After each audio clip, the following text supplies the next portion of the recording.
عائشہ اور عالیہ نے چوڑی دار پاجامے پہن رکھے تھے۔ آمنہ اور رابعہ نے لہنگا اور غرارہ بنوایا تھا۔ دونوں ہاتھوں میں چوڑیاں، مہندی سے بھرے ہاتھ، کتنی اچھی لگ رہی تھیں اس طرح سجی سنوری لڑکیاں۔ دھنک کے رنگ جیسے یہاں سے وہاں تک بکھرے پڑے تھے۔ عید مبارک بی جان اینڈ ڈیئر کزنز۔ مسجد سے واپسی پر سب سے پہلے بلال اندر آیا تھا۔ بابا جان اور چھوٹے ابو کے آتے ہی سب لڑکیاں ان کے گرد جمع ہو گئیں اور عید مبارک کے جواب میں سب کے سروں پر شفقت سے ہاتھ پھیرتے ہوئے انہوں نے باری باری سب کو عیدی دی، اور اسی وقت وہ ستم گر بھی آ گیا تھا۔ چلو بھائی سب لائن بنا لو۔ وہ چونکہ سب سے بڑا تھا لہٰذا وہ اسے لڑ جھگڑ کر عیدی وصول کیا کرتی تھی۔ اب بھی وہ اس کے گرد ہو گئی تھی اور مریم چپکے سے وہاں سے کھسک آئی تھی۔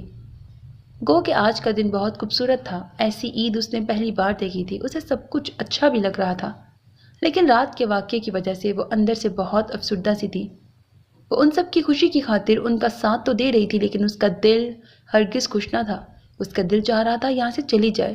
بوجھل دل کے ساتھ وہ کب تک ان کا ساتھ دے سکتی تھی؟ آپ عید نہیں لیں گی؟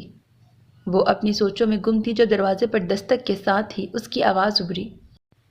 اس نے پلٹ کر دیکھا، وہ دروازے کے بیچوں بیچ کھڑا تھا۔ آپ ناراض ہیں مجھ سے؟ کتنا گمبھیر شائستہ لہجہ تھا۔ اس کی آنکھیں بے اختیار ہی نم ہو گئیں۔ سبز مکیش والے لہنگے میں ملبوس، ہنائی ہاتھوں میں کانچ کی چوڑیاں پہنے، بھیگی پلکوں کے ساتھ وہ کتنی اچھی لگ رہی تھی۔ دیکھیں، کل میں نے جو کچھ کہا میں اس پر معذرت خواہ ہوں۔ آپ میری کزن ہیں، ہماری عزت ہے۔ میری غیرت گوارا نہیں کر سکتی کہ کوئی آپ کو غلط نظر سے دیکھے۔ میرے نزدیک لڑکیوں کو اپنے تقدس کا خیال خود رکھنا چاہیے۔ جو لڑکیاں خود کو سمیٹ کر رکھتی ہیں ان کی طرف اٹھنے والی نظریں خود بخود جھک جاتی ہیں۔ بہرحال I am sorry for that. آج عید ہے اور عید کے روز کسی کو ناراض نہیں رہنے دینا چاہیے۔ پلیز آپ باہر آئیں اور سب کے ساتھ انجوائے کریں، ورنہ مجھے بی جان سے اچھی خاصی ڈانٹ پڑ جائے گی۔ پہلے بھی ڈانٹ کھا چکا ہوں۔ اس نے مسکرا کر کہا تو مریم کے ہونٹوں پر پھیکی سی بے جان مسکراہٹ دوڑ گئی۔ وائٹ کڑکڑاتے ہوئے شلوار قمیض پر جدید انداز میں پیچھے سے آگے لا کر بازوؤں کے گرد براؤن شال لپیٹے وہ کس قدر وجیح لگ رہا تھا کہ اسے نظر چرانا پڑ گئی۔ آپ چلیں، میں آ رہی ہوں۔ Thank you. وہ مطمئن ہو کر باہر نکل گیا، اور اس کے جانے کے بعد بجائے ریلیکس ہونے کے اس کے دل پر کتنا ہی بوجھ آن پڑا۔ کتنا بے خبر تھا وہ اس کے جذبوں سے، اور دل نادان ذرا سے التفات سے کیسی کیسی خوش فہمیاں پال لیتا تھا۔ وہ تو اسے کزن کے علاوہ کچھ سمجھتا ہی نہیں تھا۔ اگر معذرت بھی کرنے آیا تھا تو محض مہمان سمجھ کر، عید کے دن کا خیال کر کے، یا پھر محض بی جان کی ڈانٹ کے ڈر سے۔ گویا اس کی ذات کو وہ ہرگز کوئی اہمیت نہیں دیتا تھا۔ اس کی ذات سے اسے کوئی لگاؤ، کوئی انسیت نہیں تھی، اور وہ اسے پانے کے خواب دیکھ رہی تھی۔ اس کی سنگتوں میں زندگی گزارنے کی دعائیں مانگتی تھی۔ کتنی کم فہم تھی وہ۔ یہ بھلا ممکن ہی کہاں تھا؟ مریم، تم اب تک یہاں ہو، چلنا نہیں ہے کیا؟ عالیہ نے اس کے کمرے میں آ کر پوچھا۔ کدھر؟ اوہو، میں تمہیں بتانا ہی بھول گئی، آج دوپہر کا کھانا میرے ماموں کی طرف ہے۔ عید پر ہم سب ایک ایک روز ایک گھر میں اکٹھے ہوتے ہیں، اسی لیے تو لڑکیاں اتنے اہتمام سے کپڑے بنواتی ہیں، عالیہ نے بتایا تو وہ اسبات میں سر ہلاتی ہوئی اس کے ساتھ ہی باہر آ گئی۔ ماموں کی طرف سے وہ سپہر کو لوٹے تھے۔ اگلے روز سائرہ باجی اور زینب آپی اپنے اپنے میاں کے ساتھ آ گئی تھی، اور پھر تو 2-3 دن تک ایسی ہی مصروفیات میں وقت گزرا تھا، لیکن اس قدر ہنگامے اور رونق کے باوجود اس کے اندر یاسیت سی پنہاں تھی۔ شاید اسی لیے جیسے ہی ممی پاپا کا فون آیا کہ وہ کراچی پہنچ گئے ہیں، وہ بھی اسی شام واپسی کی تیاری کرنے لگی اور اگلے روز صبح کی فلائٹ سے گھر واپس آ گئی۔ وہ سمجھتی تھی شاید وہ ممی پاپا کو مس کر رہی ہے، لیکن ان سے مل لینے کے باوجود اس کے اندر کی بے کلی کم نہیں ہوئی تھی۔ ممی نے اس کی خاموشی اور بدلی بدلی کیفیت کو محسوس کیا تھا، مگر وہ خود بھی آج کل بہت اپسیٹ تھیں۔ وکی نے وہیں شادی کر لی تھی اور انہیں مطلع تک کرنے کی زحمت نہ کی تھی۔ وہ تو ممی پاپا اچانک خود ہی اس سے ملنے چلے گئے تو انہیں خبر ہوئی۔ ممی نے اس سے کہا تھا کہ چند روز کے لیے پاکستان آ جائے تاکہ وہ ایک شاندار قسم کا فنکشن کر کے اپنے شوق پورے کر سکیں، لیکن وکی نے یہ کہتے ہوئے انکار کر دیا تھا کہ اتنی مصروفیت میں اگر وہ تھوڑا سا ٹائم نکالے بھی تو اسے پاکستان میں کیوں ضائع کرے؟ وہی چند دن وہ کسی اچھی جگہ پر کیوں نہ انجوائے کرے؟ ممی کو اس کی شادی کرنے پر افسوس نہیں ہوا تھا، لیکن اس کے رویے سے وہ بہت ہرٹ ہوئی تھی۔ اکلوتے لاڈلے بیٹے کی نظر میں اپنی ماں اور فیملی کی کتنی اہمیت تھی، اس کا اندازہ انہیں اب ہوا تھا۔ یہ وہی بیٹا تھا جس کی اچھی تربیت کے لیے وہ اپنے سسرال کے بیکورڈ ماحول سے ہمیشہ کے لیے نکل آئی تھی اور کبھی پلٹ کر نہ دیکھا تھا۔ کہ کہیں ان کے بچوں میں بھی وہی تقیہ نوسیت نہ آ جائے، اور اب وہ سچ مچ ماڈرن ثابت ہو گیا تھا۔ اور یہ سب جان کر مریم کو عالیہ کی باتیں یاد آ گئی تھیں۔ اس نے صحیح کہا تھا کہ محبتوں کے قرض نسل در نسل منتقل ہوتے ہیں۔ اگر آج ہم اپنے بزرگوں کی روایتوں کو فرسودہ جان کر رد کر دیں گے تو کل کو ہماری نسلیں ہمارے اصولوں اور روایتوں کو بھی رد کر دیں گے۔ ہم نے اپنے بڑوں کو، بزرگوں کی ہمیشہ عزت کرتے دیکھا ہے، لہٰذا ہم بھی اپنے بڑوں کو اسی طرح عزت اور ادب و احترام کرتے ہیں۔ اور اس کی باتیں بالکل درست تھیں۔ کچھ عرصہ قبل ممی جو کچھ بو چکی تھیں، اب انہیں وہ فصل کاٹنے کے لیے تیار ہونا چاہیے تھا کہ دنیا مکافات عمل ہے۔ ریما، سنی اور روبا سبھی واپس آ چکے تھے۔ ان کی وہی پرانی مصروفیات تھیں۔ آئے روز کی پارٹیز، کلب اور فنکشن سے اب اسے کوئی دلچسپی نہ رہی تھی، بلکہ اس نے تو باہر نکلنا ہی چھوڑ دیا تھا۔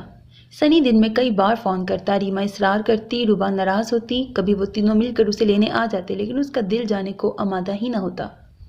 وہ لڑتے جھگڑتے اور بلاخر ناراض ہو کر واپس چلے جاتے۔ پتہ نہیں موسم بدلا تھا یا اس کے اندر ہی اداسیاں اتر آئی تھیں۔ کیسی پھیکی اور بے کیف تھی زندگی۔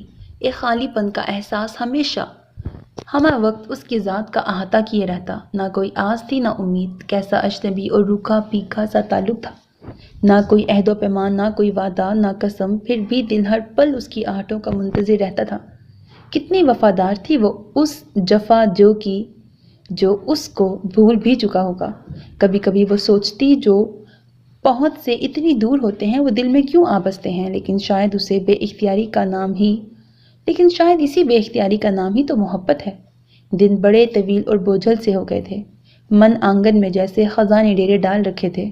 یوں لگتا اس کی ذات کا کوئی حصہ کہیں رہ گیا ہو، جیسے بہت ادھوری، بہت نامکمل ہو۔ وقت جیسے ٹھہر سا گیا تھا، ہر شے پر جمود چھایا ہوا تھا۔ عجب سی بیکلی اور اضطراب سا رہتا تھا، اور ان لمبے لمبے بے محیط سناٹوں سے نجات حاصل کرنے کے لیے اس نے عبادت میں پناہ ڈھونڈ لی۔ صبح اٹھ کر تلاوت کلام پاک کرتی، خدا کے حضور پانچوں وقت سر بسجود ہوتی، اور تب اسے احساس ہوا کہ آج کے دور میں یہ جو نام نہاد ڈپریشن اور ٹینشن پھیلی ہوئی ہے، تو یہ صرف مذہب سے دوری کے باعث ہے۔ کتنا سکون ملا اسے نماز میں، دل میں اطمینان سا اتر آیا تھا۔ اسے لگتا جیسے وہ خدا سے بہت قریب ہو گئی ہے، جیسے خدا اس کے پاس ہی تو ہے، ہر پل، ہر دم۔ اور تبھی تو اسے یقین ہو گیا تھا کہ وہ اس کی ضرور سنے گا، اور پورے یقین کے ساتھ، پورے خشوع و خضوع سے اسے اپنے رب سے مانگنے لگی تھی۔ بقرہ عید میں 2 دن رہ گئے تھے۔ ممی نے اس سے کئی بار کہا تھا کہ وہ شاپنگ کر لے، لیکن وہ ٹال گئی، مگر اب اسے یاد آیا تھا کہ بی جان کہتی تھی مسلمانوں کو اپنے تہوار خوشی سے منانے چاہیے، اور یہی سوچ کر وہ بہت خوبصورت سا سفید سوٹ خرید لائی تھی۔ سیلف پرنٹ کے پاجامے، قمیص پر فیروزی رنگ کی کڑھائی اور ڈبل شیڈ کا بڑا سا دوپٹہ تھا جس پر جا بجا فیروزی دھاگے سے لگے شیشے بہت اچھے لگ رہے تھے۔ عید کا روز حسب معمول بہت پھیکا سا گزر گیا تھا۔ ریما وغیرہ نے ساحل پر باربیکیو کا پروگرام ارینج کیا تھا، مگر اس نے انکار کر دیا تھا۔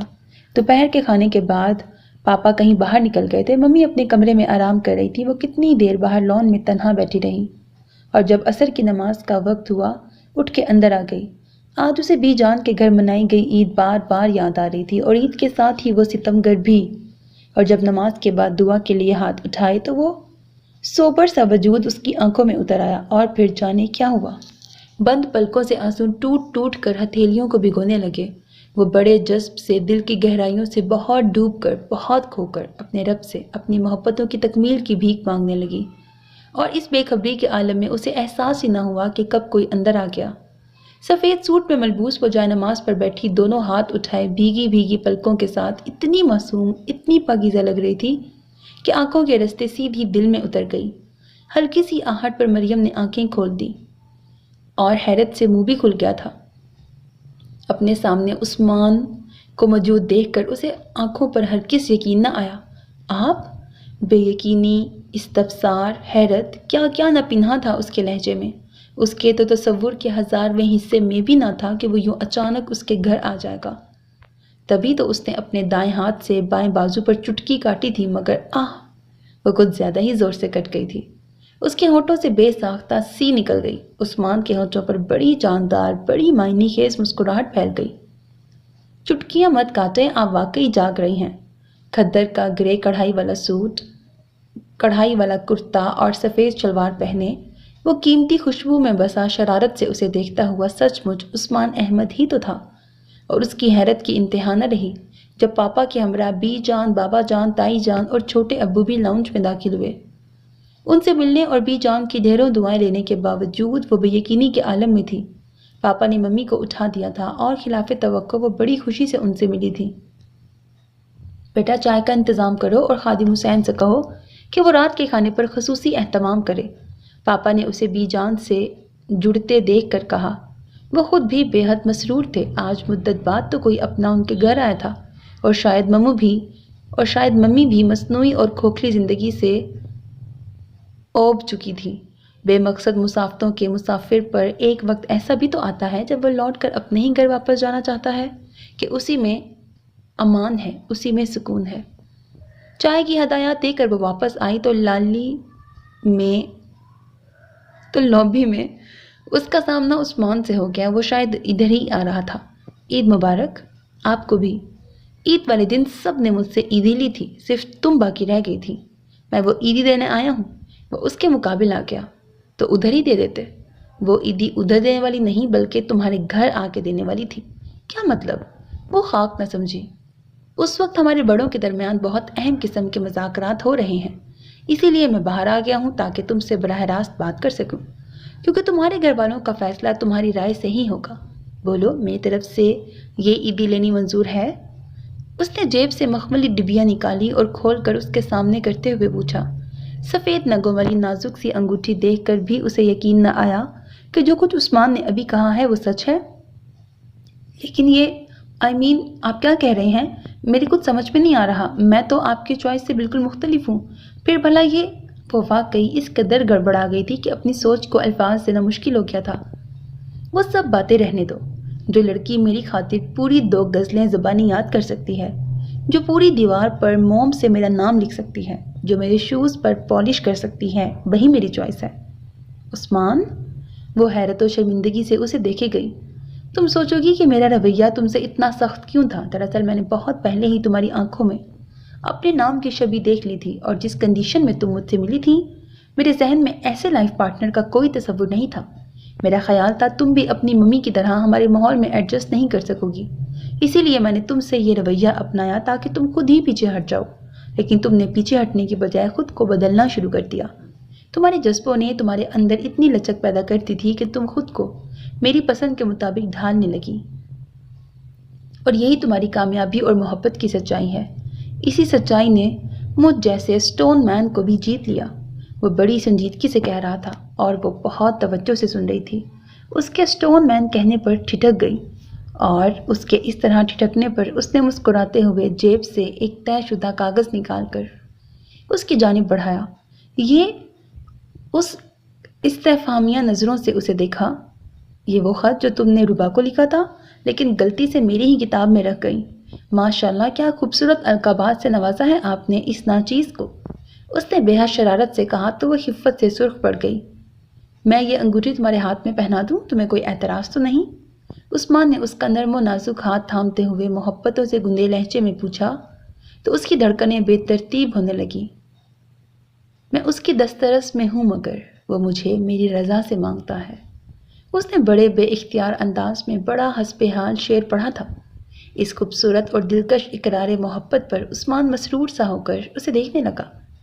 سچ بتاؤ، اسے کتنے دنوں میں یاد کیا؟ اس نے اسے محبت پاش نظروں سے دیکھتے ہوئے پوچھا۔ صرف 3 دن میں۔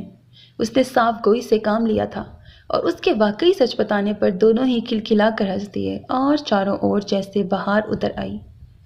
اسے بی جان کے گھر گزاری ایک عید یاد آ رہی تھی، اور اب اس کی تمام عیدیں اسی آنگن میں گزرنی تھی، وہ بھی عثمان کی سنگتوں میں۔ کس قدر خوش نصیب تھی وہ کہ من چاہی مراد پا لی تھی۔ اس کا رواں رواں خدا کا شکر گزار تھا جس نے اس کی دعاؤں کو شرف قبولیت بخشا تھا۔ ختم شد۔ So میرے عزیز listeners, this was the end of the novel میں تیری جوگن پیا. hope that you like it. اپنا بہت خیال رکھیے گا نیک تمناؤں کے ساتھ. اللہ حافظ. And don't forget to subscribe to my channel because that's how you can encourage me.